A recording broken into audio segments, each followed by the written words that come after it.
Olá, caros alunos. Aqui quem vos fala é o professor Giancarlo Martinelli, falando mais um pouquinho aqui sobre SUAS, uma aula complementar. Nós vamos tocar no assunto agora relacionado à gestão de abrigos institucionais. Como que seria a gestão de um abrigo, uma parceria aí do CRAS com uma OSC? Primeiramente, nós temos um setor dentro do CRAS, denominado setor de gestão de parcerias. Esse setor ele tem uma norma técnica de gestão de parcerias que é fornecido pela SMIDES, pela Secretaria Municipal de Desenvolvimento Social, e lá uma tipificação dos serviços em que o gestor de parcerias tem que ter ciência, porque tem uma série de requisitos que o gestor de parcerias tem que verificar quando ele tem que visitar um serviço. Para formalizar uma parceria, né, é necessário uma série de documentações que a OSC tem que fornecer, que a Organização da Sociedade Civil tem que fornecer. Então, ocorre uma concorrência pública aí para escolher, né, a OSC que vai desempenhar aquele papel. Mais especificamente, vamos falar dos abrigos institucionais para crianças e adolescentes.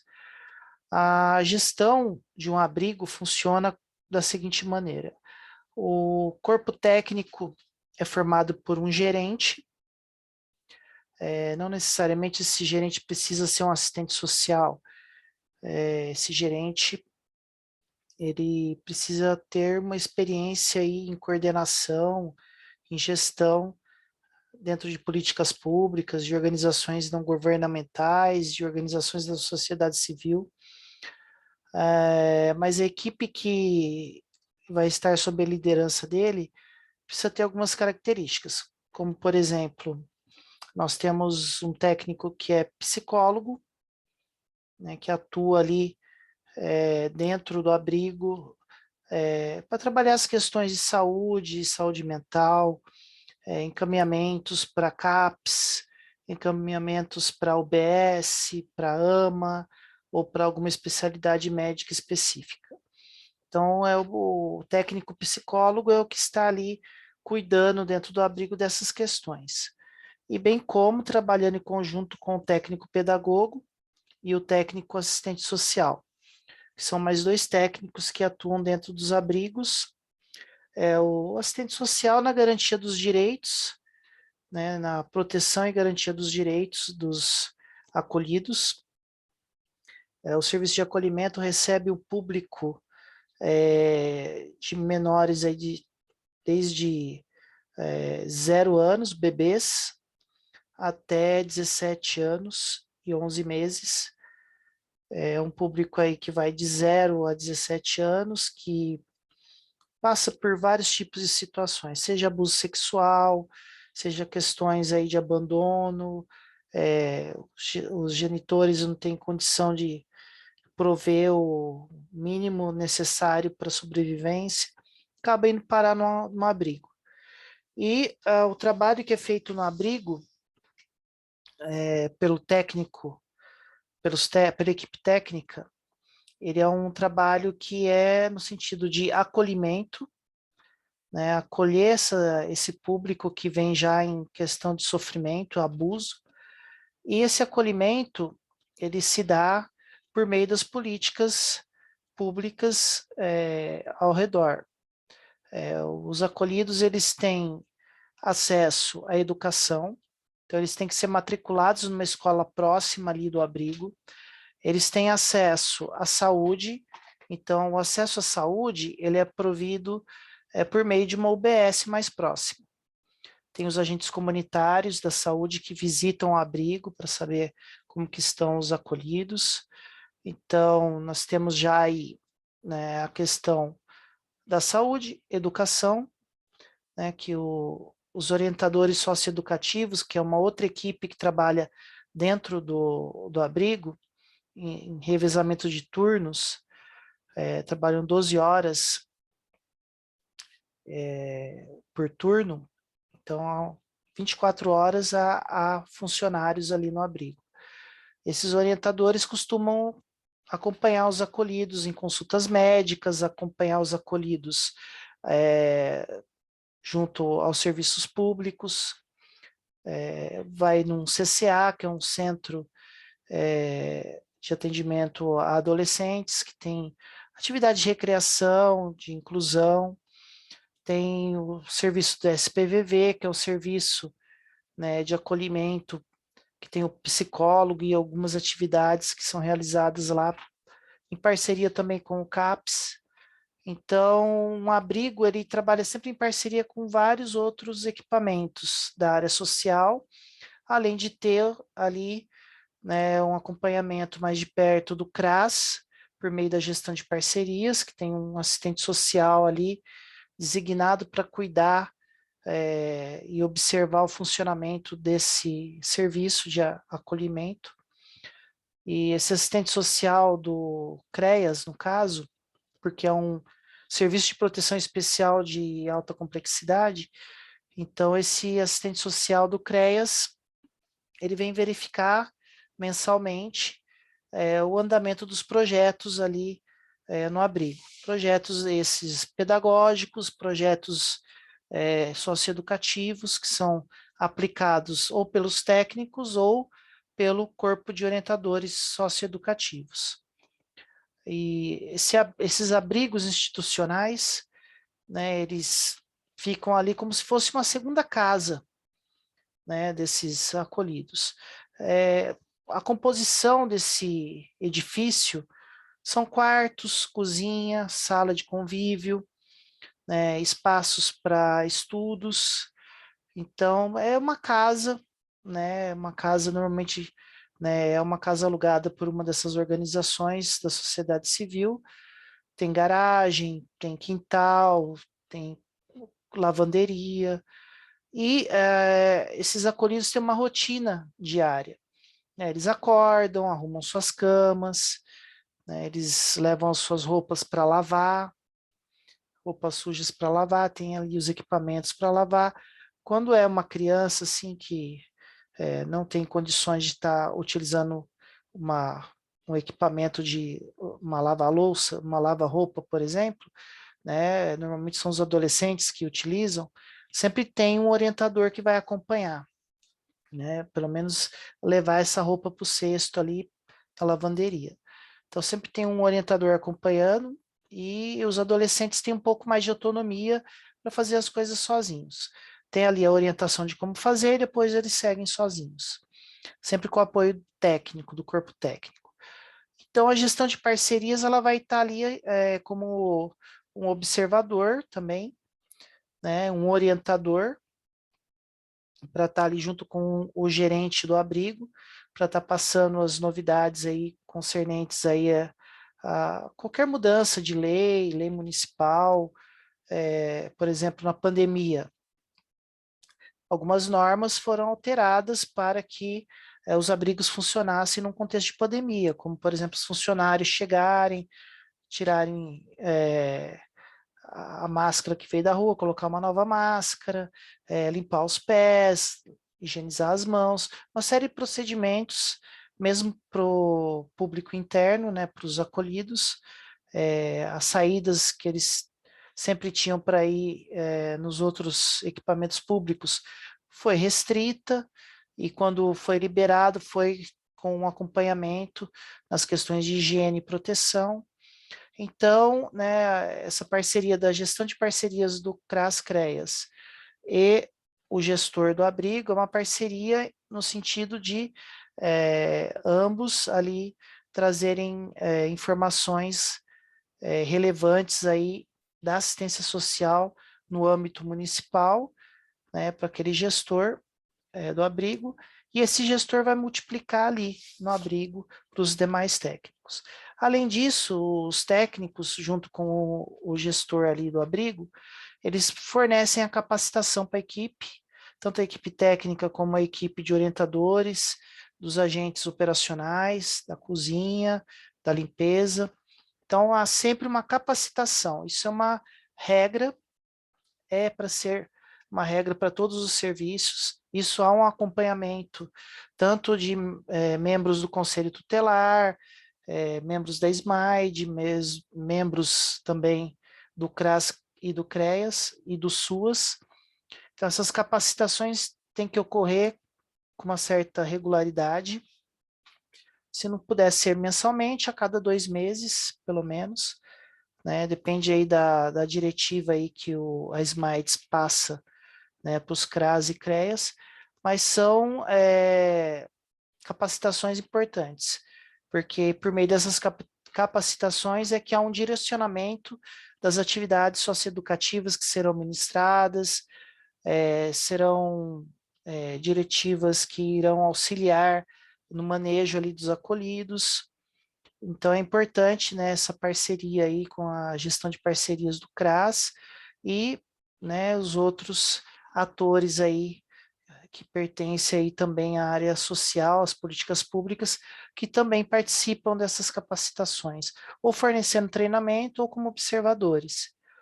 E a gestão de um abrigo, ela envolve também as questões que a SMAIDS recomenda na questão de cardápio, há uma recomendação da SMAIDS com relação a isso.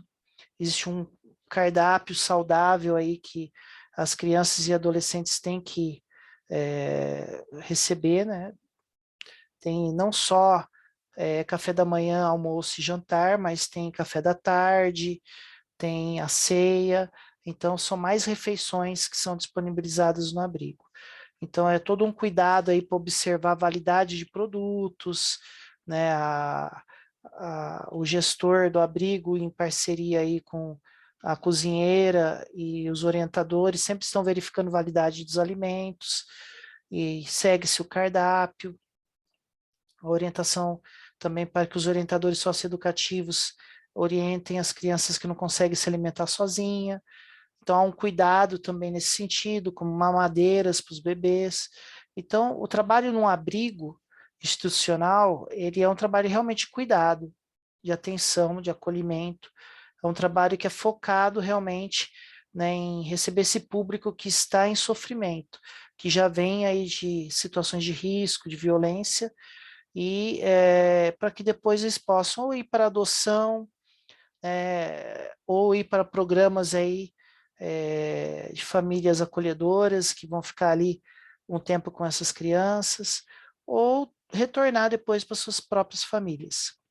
Então, o trabalho no abrigo é um trabalho amplo, que requer aí uma parceria com outros equipamentos e, ao mesmo tempo, é um trabalho assim que vai prover para essas crianças e adolescentes um convívio e uma integração, né, ali social, que às vezes eles não tiveram essa oportunidade. Muitas dessas crianças foram utilizadas por seus genitores para trabalhar na rua, vendendo bala, doce.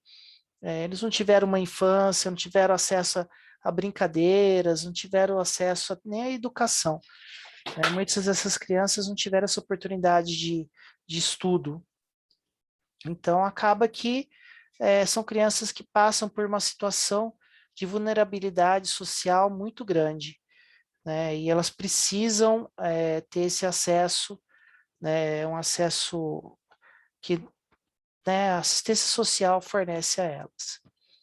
Com relação aos abrigos, eles fazem parte da proteção especial.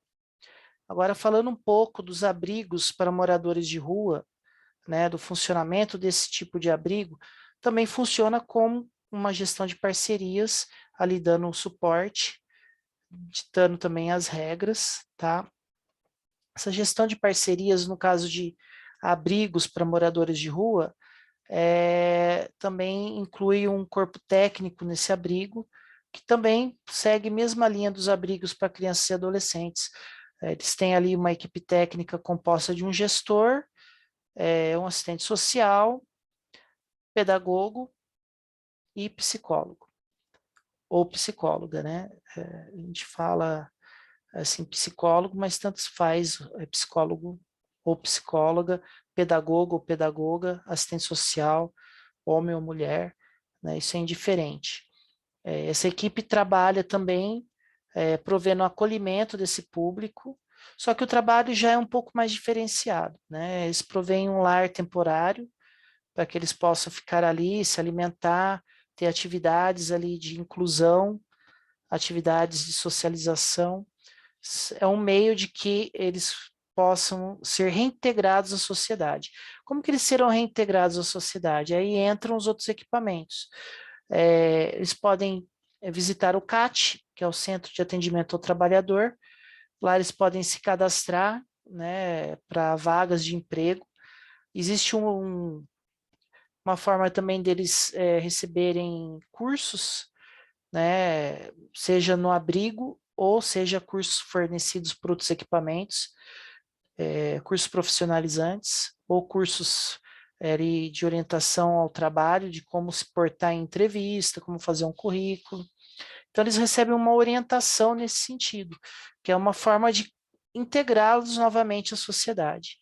Então, os abrigos, no contexto de moradores de rua, eles têm ali os dormitórios, também tem turnos de 12 horas, né, os orientadores socioeducativos. Então, é um abrigo aí que trabalha 24 horas também. Então, a gestão desses abrigos segue o mesmo procedimento da gestão de abrigos para crianças e adolescentes.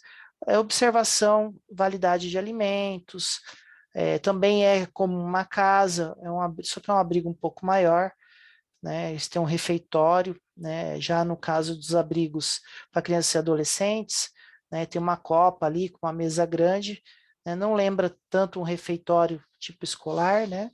Lembra mais uma casa, mas pelo o tipo de atendimento desses abrigos de moradores de rua, como é um número maior de atendimento, então já lembra um pouco mais esses refeitórios escolares. E o sentido do atendimento nos abrigos também segue também com as parcerias com a saúde, com a educação, né, com o CAPS. Muitos ali são usuários de entorpecentes, porque né, estão em situação de rua e muitas das vezes acabam caindo aí para drogas, álcool. Então, esses abrigos também têm parcerias, né, com outros equipamentos, como Alcoólicos Anônimos, também, mesmo a nível de UBS, as UBSs elas têm programas internos ali para atender o público em questões tanto de droga como álcool e fumo. Então, também há esse direcionamento do público morador de rua que faz parte do abrigo para esses outros equipamentos. Então, a gente vê aí também, né, que os atores aí que compõem aí o atendimento dos abrigos para moradores de rua também comporta aí, né, da saúde, equipes e equipamentos, né, da educação. Também há uma parceria aí com delegacias especializadas, né, no caso, Delegacia da Mulher, né, quando envolve moradoras de rua, e também quando envolve idosos, porque existem moradores de rua idosos, então também envolve esse público. Existe também um equipamento específico para o público idoso durante o dia, que é os centros-dia ou os NCIs, os núcleos, né, de atendimento aos idosos. Esses núcleos de atendimento aos idosos, eles atendem, além dos idosos da comunidade, também idosos que possam estar em situação de rua. Então, esses equipamentos também provêm aí um amparo e um acolhimento aí e atividades aí durante o dia, como artes, cultura, educação, música, dança, né, que é para que os idosos consigam ter aí uma qualidade de vida melhor e se sentirem incluídos na sociedade. Mas retornando ali ao caso dos moradores de rua, no caso dos moradores de rua, eles também têm atividades educativas, culturais, né? Muitas das vezes não ali no abrigo, né? Como eu falei, existem outros equipamentos da assistência social que provêm atividades diversificadas, até esportes, inclusive, né? Como é o caso dos CCAs e CC Inters, que são equipamentos que um é destinado aos jovens e outro tem várias faixas etárias até adultos. Então, são vários equipamentos aí que são explorados aí pelos usuários dos abrigos, tanto dos abrigos para crianças e adolescentes, como abrigos para moradores de rua. No contexto geral, esses abrigos, eles provêm por meio, né, dos seus orientadores socioeducativos e da equipe técnica, várias formas de capacitação de atividades da vida diária, no caso de crianças e adolescentes.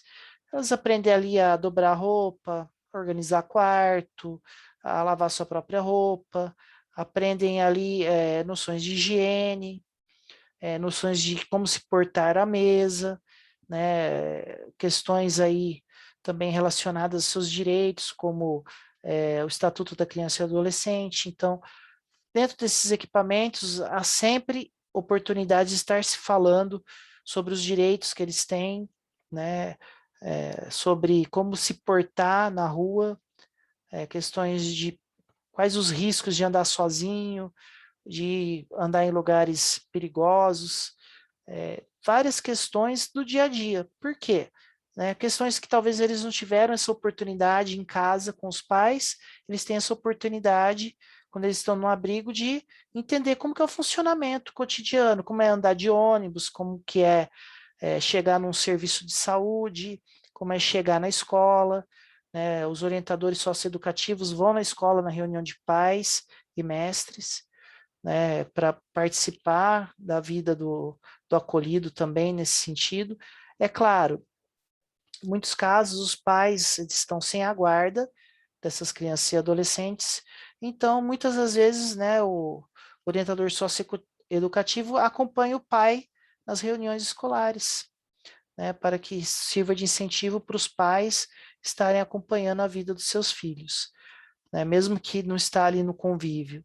E esses pais têm, né, eventualmente o juiz, dependendo do caso, libera o acesso de algum familiar ou de quase todos os familiares para visitas esporádicas, né, guiadas nos abrigos para, né, que não se perca o vínculo familiar, né, porque um dos objetivos, né, quando entra a criança ou adolescente ali no abrigo, o objetivo já é preparar a saída, né, então eles já entram ali sendo preparados para serem desabrigados ali daquela instituição.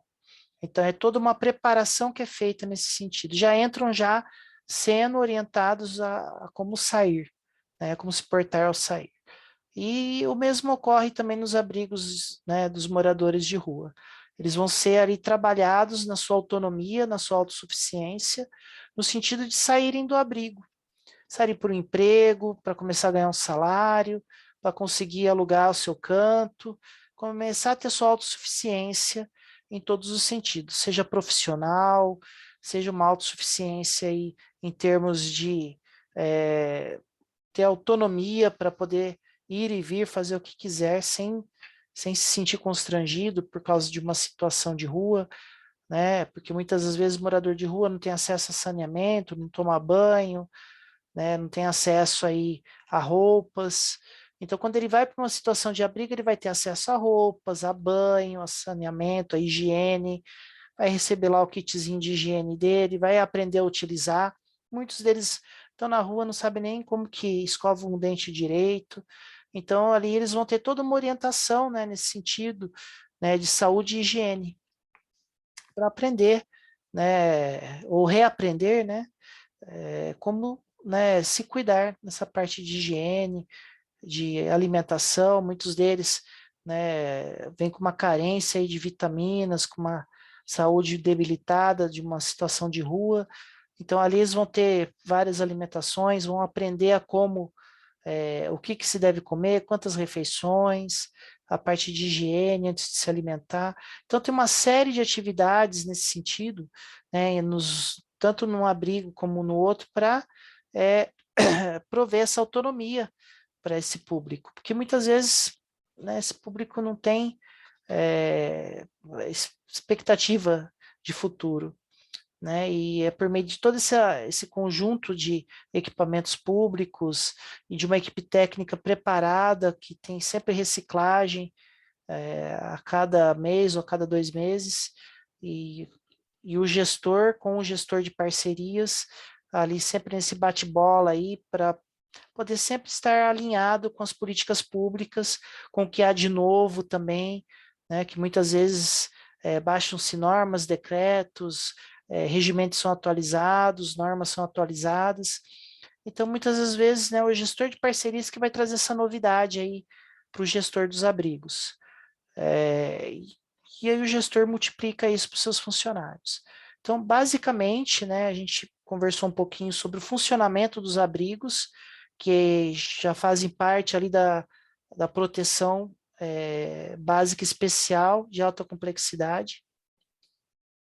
Tem aí um relacionamento com outros equipamentos da sociedade civil, e mesmo também Ministério Público, Conselho Tutelar, Saúde, Educação, né, por meio das UBSs, dos agentes de saúde que visitam esses abrigos, por meio também da educação.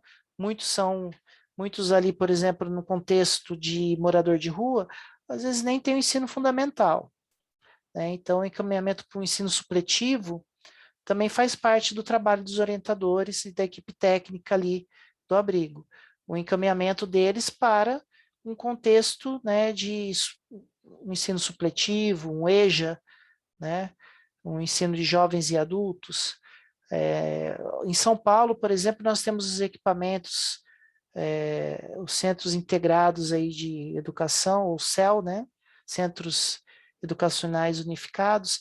Então, ali dentro você tem todo um equipamento, tem telecentro, você tem biblioteca, você tem o EJA, né, você tem ali a escola, o SEIS, né, os ensinos, tanto fundamental como básico. Então, você tem todo um equipamento ali que você pode direcionar para esse equipamento também, o adulto ali morador de rua, que teve oportunidade de estudos. Então, tem o EJA no CELS, aqui, pelo menos na capital, de São Paulo, e que provê essa questão da educação. É importante, né, que o gestor e tanto a equipe técnica como os orientadores, eles conheçam os equipamentos ao seu redor, eles conheçam o território, né? Eles conheçam ali não só os equipamentos da assistência social, como os equipamentos de saúde, os equipamentos de educação, os equipamentos de segurança, que são Polícia Civil, Militar, né, a Guarda Municipal. É importante que eles conheçam esses equipamentos, porque eventualmente eles podem direcionar o seu público para um deles, de acordo com a necessidade, de acordo com o momento, né? Então, é importante que haja esse direcionamento de acordo com a necessidade. E o conhecimento é fundamental, porque quem trabalha na área socioassistencial precisa conhecer o funcionamento do SUAS, precisa conhecer o funcionamento dos equipamentos ao seu redor e precisa saber, né, como e quando direcionar adequadamente esse público para esses equipamentos. É feita uma programação, né, dentro dos abrigos para o direcionamento. Existem dias que você vai direcionar o seu público para o telecentro, tem dias que você vai direcionar o seu público para alguma atividade programada, seja uma atividade educacional que já foi programada pelo EJA, por exemplo. Às vezes ele faz uma atividade sarau musical ou um sarau de poesias, e aí ele comunica o serviço, né, o abrigo, e você direciona o público, né? Existe uma verba ali que banca o deslocamento. Normalmente, né, vem aí o fundo provisionado, né, que provê essa verba. É um valor que pode variar de acordo com vários critérios aí do NUBIS, né, da norma operacional do SUAS. Também entra aí a lei orgânica do município e várias outras questões. Mas esse fundo provisionado é um fundo que vai ajudar, né, com questões de condução, compra de remédios para os acolhidos e outras questões aí que permeiam aí o cuidado e o acolhimento. Muitas das vezes os alimentos ali são comprados. Existe doação? Existe. Existem empresas que doam os alimentos, né, ali para os abrigos. É claro que essas empresas são informadas de quais alimentos são aceitos. Existe uma lista de alimentos que são aceitos, né, que são relacionados ao cardápio. Então, a gente não pode fugir muito do cardápio, né, que é sugerido pela Smiles. Então, há doações de roupas também, né, muita doação de roupas em abrigos. Então, o abrigo, ele também vive de doação? Vive, tem doações.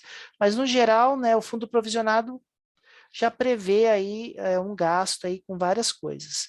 Então, muitas das vezes, até com demissão de funcionários, você pode usar o fundo provisionado, você pode usar o fundo provisionado também para pagamentos, para despesas de manutenção, e tudo isso, né, existe o gestor de parcerias que fiscaliza, né, e depois o gestor de parcerias presta contas ao gestor do SUAS ali no CRAS e presta contas à gestão municipal, por meio da Secretaria Municipal de Desenvolvimento Social. Então, há toda uma prestação de contas, uma fiscalização desses serviços, para que eles possam, né, prestar um serviço de excelência aí na área social e, consequentemente, né, apoiar o CRAS e o CREAS em suas demandas, porque, como falado na aula anterior, só a equipe do CRAS e do CREAS e aquele prédio deles não dá para ter um atendimento assim tão abrangente. Você não vai conseguir abraçar aí um público maior que 80 pessoas, né? Que é uma capacidade aí que alguns CRAS têm de atendimento. Num território enorme, assim como Cidade Tiradentes, na Zona Leste, no extremo leste, 200 mil habitantes só em Cidade Tiradentes, então não é possível só o CRAS dar conta do atendimento. Então, por isso a importância das OSCs, né, e a gestão de parcerias aí, né, gerindo, né, essa questão aí das OSCs. Pessoas assim que vão prestar concurso público para trabalhar como gestores em órgãos públicos, né, se por acaso caírem como gestores numa gestão de parcerias, já fiquem cientes, né, que é um trabalho assim que vai, é, é um trabalho de fiscalizar, né, de controle, né, de orientação, e é um trabalho que não é realizado dentro do CRAS. Esse gestor de parcerias tem seu espaço dentro do CRAS para elaborar os relatórios, fazer alguns atendimentos, mas no geral é visita, né? O gestor de parcerias vai ficar visitando essas OSCs. Como é uma equipe técnica pequena normalmente, né, e são muitas OSCs e muitas organizações, então esse gestor de parcerias toda semana, né, está em contato aí cada hora com um serviço diferente de sua competência. Se ele é do CRAS, né, da proteção básica, se ele é do CREAS e da proteção especial. Mas, enfim, eles estão sempre aí nesse trabalho aí junto às OSCs, né, de tanto de fiscalização, de observação, de acompanhamento, né, de treinamento, inclusive, né, porque normalmente eles convidam os gestores dessas OSCs para um treinamento no CRAS, né, gestor de parceria ministra treinamento também. Então, é uma forma de você poder treinar as equipes e acolher as demandas que muitas vezes o CRAS sozinho não vai dar conta, nem o CREAS. Então, essas OSCs vão ajudar aí nessa parceria. É uma gestão de parcerias. Enfim, é uma pincelada que eu gostaria de dar, né, um complemento aí à aula anterior, mais especificamente falando dos abrigos. E fica aqui, então, né, a aula e espero vocês para as próximas, ok? Um forte abraço aí e até a próxima.